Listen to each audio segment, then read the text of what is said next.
Hi, I'm Chuck Kearney. We're going to work on some inside-out trips today. Want to kind of work it together with a lateral drop. It's a combination that is a very symbiotic relationship where one sets up the other sets up the one. I have my partner here today, Justin Kearney. He and I are in the same weight class, as you can tell, if you measure us by height. So anyway, to start today with the inside trip, just a little bit of history before we really get into it. The inside trip has been around for a long time, just not in the current usage. It originally was a technique that I was taught when I was a sophomore in high school, where we were here and you tripped the opposite side. So you tripped here and then fell into your opponent. The problem with that is when you start your leg in there, the guy will usually take your head off and end up on your back. But it was something that I liked doing because it wasn't a high crotch, it wasn't a single, it wasn't the techniques that our coaches make us drill over and over and over again. So it was something that was fun, and it was different, and it helped us keep our attention in wrestling. So we go to the inside trip. There's a lot of different styles of the trick. The one that I use and continue to teach for 2-on-1. We'll start it from an over and under position. Just basic, simple, easy to learn. First thing we have to talk about is this position. In an over and under, I'm in a neutral position. I have an over and an under, and if we rotate around, you'll see that Justin has an over and under. So both of us can do the same things to each other, and we have to establish dominance in this position. The first way we're going to establish dominance is number one, we're going to eliminate the possibility of him knee blocking us or attacking our trapped arm side. If I were to attack Justin's trapped arm side, it would be here. Now he has nothing preventing him from going this direction. So we're going to take that away by moving our underhook foot back. The shoulder relationship now is the next critical piece. I have to make sure that my shoulder is lower than his. If he's in here, he is dominating the control. If I'm in here, my shoulder's in his chest underneath him, I'm dominating this position. We don't go to a whizzer. We hold the elbow, we secure this arm and keep it tight. This is what's going to maintain our position. If you get good here, what's going to happen is he's going to be trying to get out of this position. And this arm is what's going to keep him here. All right, he attacks our underhook. He starts working to beat the underhook. So we're trying to pummel or push it, pummel in. Inside. Starts coming in here. All of a sudden now I've lost my ability to set up trip, I've lost my ability to throw, and I've actually lost my control. So if I'm here and he starts coming inside, I can come in here. As long as I maintain this arm, at some point, he's going to have to come back to my elbow. And I can come back into my over and under position. All right, so that's the basics of this control. We don't want to get thrown. If we make a mistake here, it usually ends up in back points, so we can't afford to make mistakes. So, inside out trick. I'm always attacking the over side. This is the over of the over and under. We're inside trip here, I'm attacking the overside, my head is on the overside. We're going to make him step without moving our foot. Back up. This foot's going to pull back, that pulls him to us. I gain ground because I don't move and he does. From here, we're going to take a short cheat step to get our power back underneath us. Now we release everything, and we're basically shooting what I like to think of as a double leg from the over under position.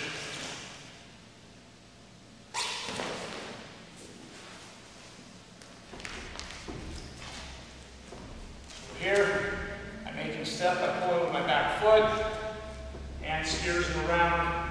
This pulls in, boom. I gain ground because I don't move. Cheat step comes up. Release everything. Now we're going to our double. With the foot going inside the leg, the mistakes that get made is one, we don't sag, we stay tall. Come in here. The longer I'm here, the more vulnerable I am. Next next mistake that gets made is our foot hits the mat, he steps out. We've lost our points, and we've lost the deception of him not knowing what we're going to do when we go to the trick. All right, so I'm here, boom, cheat step, release and set. You notice my head goes to my heel, my chest goes into him, and we secure everything. 20 years ago, my foot would stay up comfortably. Right now it hurts a little bit, but keep the foot up, hips in, secure. Now with that, this was the trip that we all started playing with when I was at Oklahoma State. Basically from here or from here. Nothing's different. Same technique.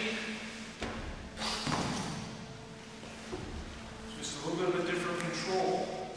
And it was that change from here to here that they got the couple of us that were playing with this to realize that this is the position.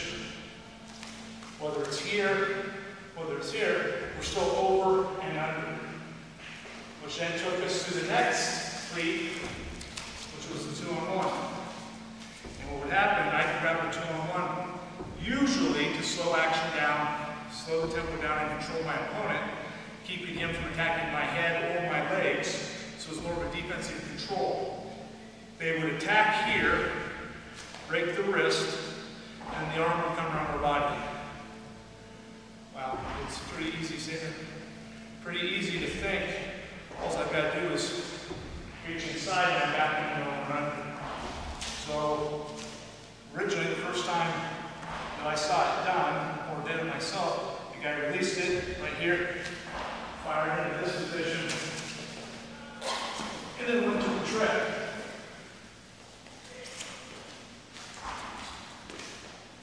Released it, came around, fought to here.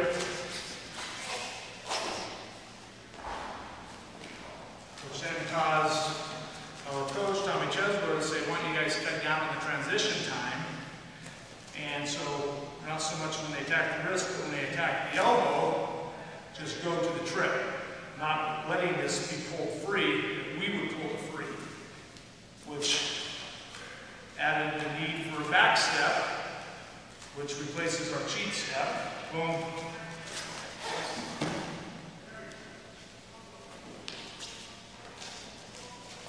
Attacks the elbow or head. He's still giving us access to his body. All I do now is my cheat step, which is now a back step. Into a trick.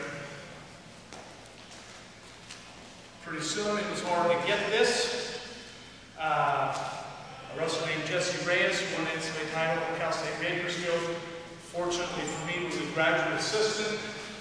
He hit his inside trick from the open or from an elbow control. And again, this furthered our thinking of what an open under was. He would pull and hit it. This arm would just fire. He thought of it like his double.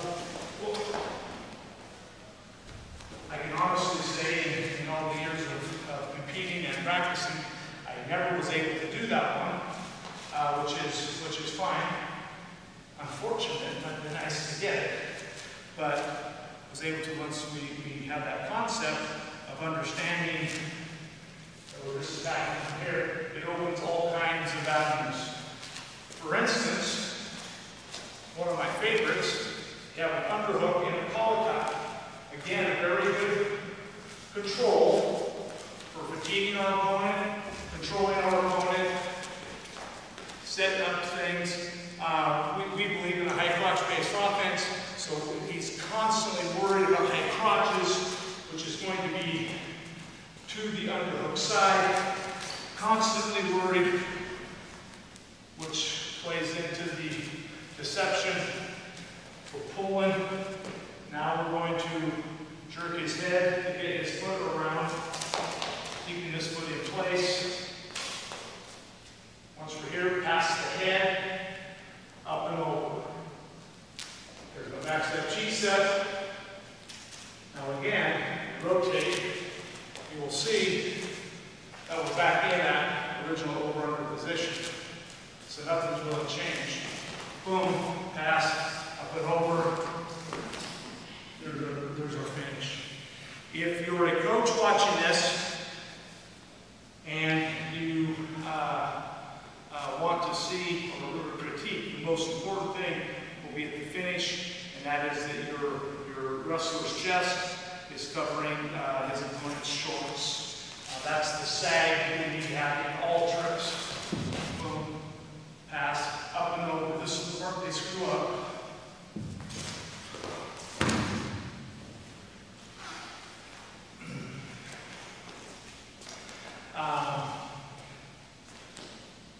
Hook and collar, boom, we capture the head. All right, this is a little bit of the morphine that happens. We're no longer in an over-under here. We're in an over-under here. Over, under. Make him step. This is the part that can get you in trouble at times. You want to let his head pop just a little bit. When you pop, you have to let his head come out from your elbow just a little bit. And we're going to try to take his nose to his knee. I, in competition, was never able to keep the head. I would lose the head usually. I usually lose his head about here. His head would pop out. I've had wrestlers for me in University of Oregon that were able to keep the head. And it's a pretty, let that pop, boom, snap. Keep the head. Once we're here, we're going to free ourselves of his legs. And you're in the half Nelson series pin.